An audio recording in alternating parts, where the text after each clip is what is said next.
How's it going, people? Welcome back to the channel and welcome to a video on cheap luxury cars for under £15,000. In my last video on luxury cars, I did it at under £5,000, which was definitely a difficult place to get to and horrendously cheap. Obviously, we had to sacrifice a little bit on quality and generally talk about cars that had a lot of miles on them. And as that was so difficult, and as I got so many comments saying, oh, you buy a car this cheap and it's cost you shed loads to keep maintaining and running, etc., I thought we'd go back up a little bit to £15,000, look at what we could get at that kind of price range. Now, don't forget that I'm in the UK, so prices in other countries may differ, and remember that if you buy any second-hand car, maintenance, repairs, insurance, road tax, all that good stuff is important to remember. If you enjoyed the video, remember to hit the like button. I'd really appreciate it. Subscribe as well if you're new, but without further ado, let's get into the video.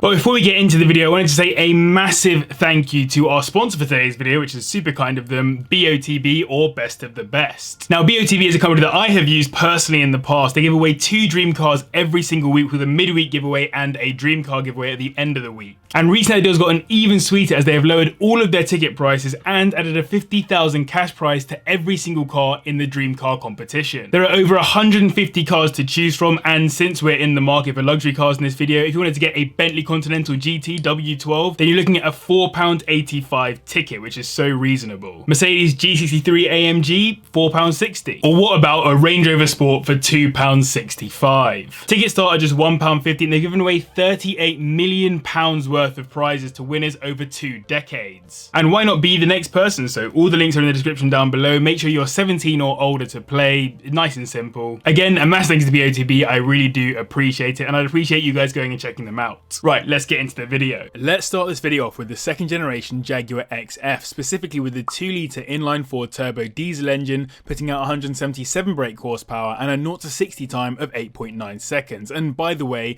the cars in this video are listed from least to most brake horsepower, just to reduce bias on my side. In the lineup of Jag saloons, the XF sits in the middle between the larger XJ and the smaller XE, but remains a luxury executive saloon or estate, thanks to a luscious and updated interior with multiple colorways depending on what was spec'd from factory. Though it's not as entirely luxury focused as the XJ, this is very much a more reasonably sized luxury car that you could daily, and we unfortunately didn't get the long wheelbase XF in the UK that was built for the Chinese market.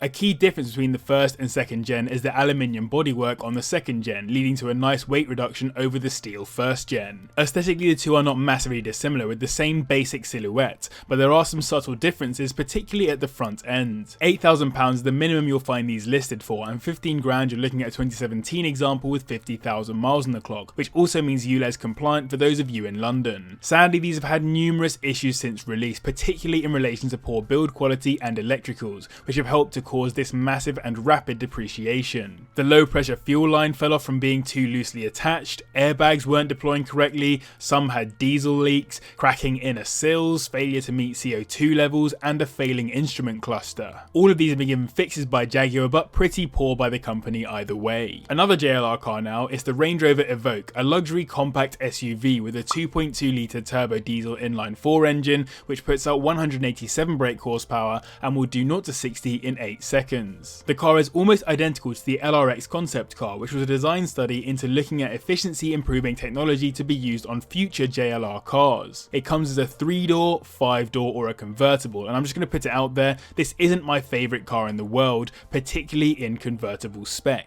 But this isn't about opinion, this is about luxury, and from a luxury perspective, having been in one, they are a tremendously comfortable place to be, and they feel generally very sturdy. They come in an array of interior specs too, and having read the original brochure from Land Rover, it's worth looking around until you find the spec you're after. Look for examples with the autobiography or Dynamic Plus packs in particular. My favourite Evoque story is that people believe Victoria Beckham designed the car. In reality, it was Jerry McGovern who designed it, and he claimed in an interview that Victoria overstated the role she played in the car. In reality, she basically chose the spec of the VB Special Edition Evoque. At the bare minimum, you'll find these listed for £8,000, or at 15 grand you'll find a 2014 example with around 50,000 miles on it. Build quality and electricals are the main known problems with the Evoque, especially around the aircon and sat-nav. Gearbox problems are also known on these, as well as flywheel issues. In 8th, we have the Lexus GS300h, which will theoretically manage 60 miles per gallon thanks to its 2.5 litre inline-4 hybrid engine engine,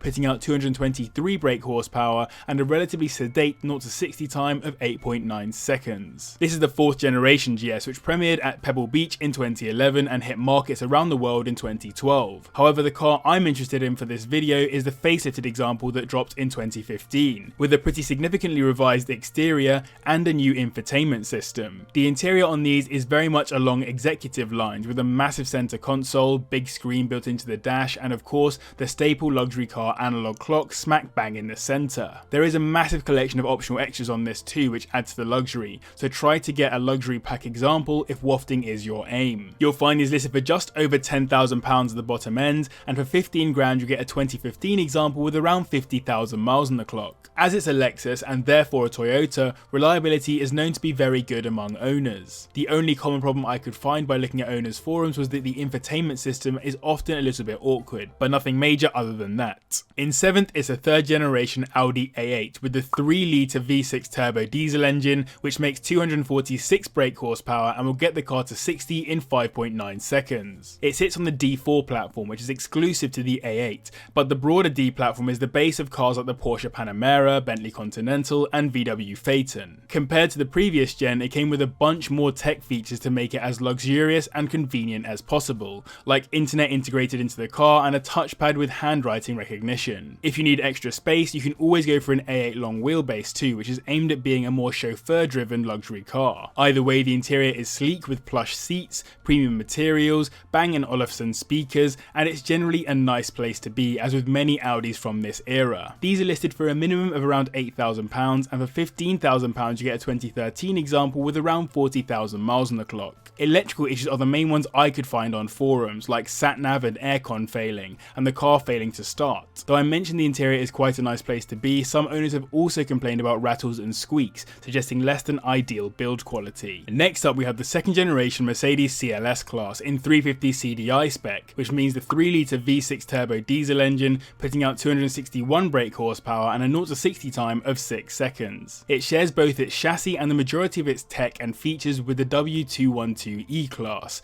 and comes as either a 4-door coupe style saloon or a shooting brake, and I personally am drawn to the latter. It gained a Mercedes Command interface, which enables most of the features of the car to be managed by one main control center. For ultimate luxury, look for one that's been optioned with Airmatic air suspension for a super comfortable ride, though this can be expensive to replace if it goes wrong. In 2014 the car got a nice facelift too, that slightly modernised the exterior and updated the interior, easily identified by a new steering wheel design. There are some unreal interior specs on these, and the black hood is my personal favourite. These are listed for a minimum of just over £12,000, and for £15,000 you'll get a 2014 CLS with around 40,000 miles on it. Reliability is pretty good on these, and from what I could find on forums and buyer's guides, there's nothing that I would call a common problem. Some 250 CDIs were recalled for injector replacements, but other than that, they look a pretty solid option. Onto the top 5 now, and in 5th is the BMW 640D Grand Coupe, which is a 3-litre twin turbocharged diesel inline 6, putting out 308 brake horsepower, which gets from 0 to 60 in 5.2 seconds, making it the 2nd quickest car on this list. This is the 3rd generation 6 Series, also known as the F06 in Grand Coupe spec,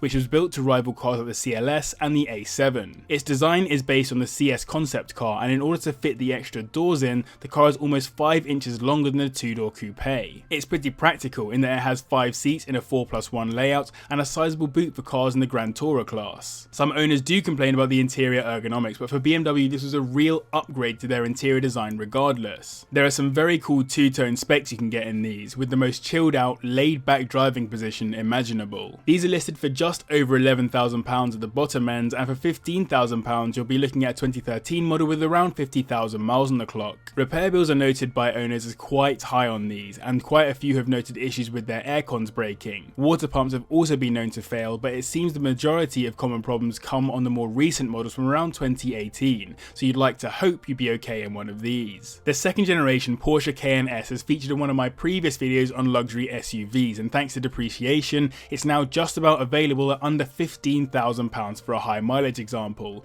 although you could of course go for the less punchy diesel example instead. Not sure why you'd do that though, given ULEZ and the fact that the S is a stunning 4.8 litre V8 engine, putting out 394 brake horsepower, which gets from 0 to 60 in 5.7 seconds. I really like the 2nd gen Cayenne when compared with the 1st gen, at least in terms of looks. looks. The interior is similar to that in the equally luxurious Panamera, but the lower cost makes the Cayenne a bit of a bargain. Owners note the premium materials used on the interior feel very well put together, and praise the number of options given, both in terms of tech features and upholstery. Dual zone climate control, interior air filter, 8-way power seats, a power sunroof, and memory foam seats for example. Not bad at all. Like the BMW, owners also mention that repairs can be pretty expensive if you do run into issues, and there are known problems with that 8-speed auto box. The brake discs are known to wear quickly too, but the engine is supposed to be pretty reliable, especially compared to the previous 4.5 litre V8. In third, we have one of the most luxurious brands on this list, Maserati, with the 5th generation Quattroporte,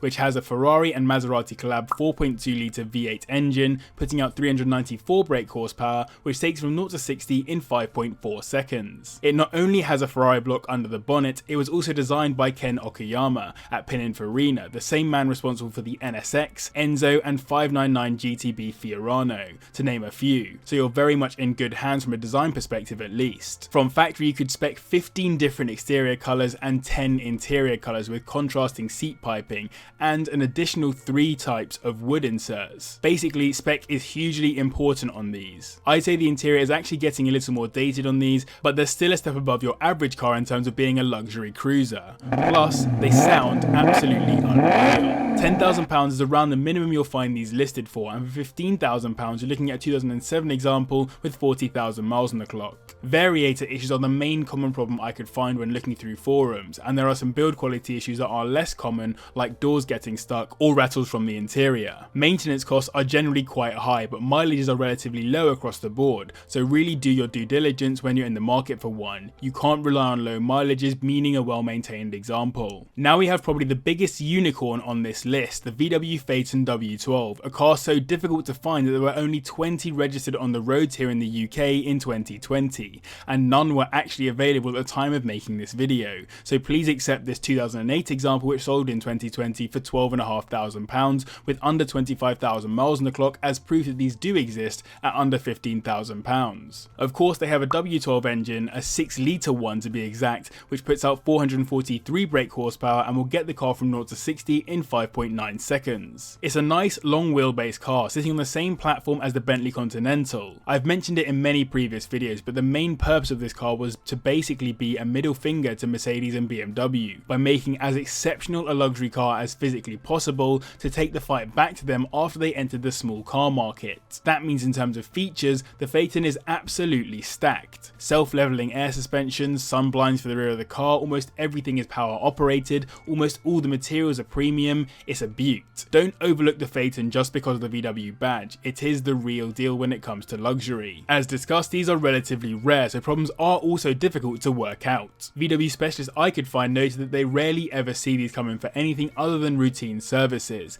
and the only slight issues they found have been very basic electrical gremlins. If something does go wrong with that engine though, don't expect it to be cheap. So let's say you wanted to stick 2 turbos on that Phaeton, what would you get? The Bentley Continental GT of course, with its 6 litre W12 twin turbocharged block, which puts out 552 brake horsepower, taking the car from 0 to 60 in 4.8 seconds, making it easily the quickest and most powerful car on this list. As a luxury Grand Tourer, this car is all about status and the image of wealth, hence the interior had the best features available at the time. Again, I read the original sales brochure for this car, and considering it was released in 2003, the number of options for spec are insane, including 6 body colours, 8 leather colours, 5 different veneers, and 4 different carpet and seatbelt colours, not to mention that sweet Breitling clock in the dashboard. The leather can also come in different styles too, whether that be quilted or otherwise. All in, a very nice place to be, and arguably the most extravagant car on this list. £15,000 is around the minimum you'll find these listed for, and you're looking at some very high mileage examples for that kind of money, but fancied getting this car into this video regardless. There are plenty of examples of people buying these on YouTube and having many crazy expensive issues on them, and that is true that running one of these could cost an arm and a leg. In reality though, they don't necessarily have to. The fear is something going wrong, which will cost more than your average car to fix of course, but specialists reiterate the same point with the Phaeton. The W12 is relatively solid, but very difficult to actually work on. So I hope you enjoyed this video. If you did, make sure you hit the like button, I would really appreciate it. Subscribe as well if you're new. Massive thanks to the patrons as always, and to you guys as well for watching. I'll see you in the next one.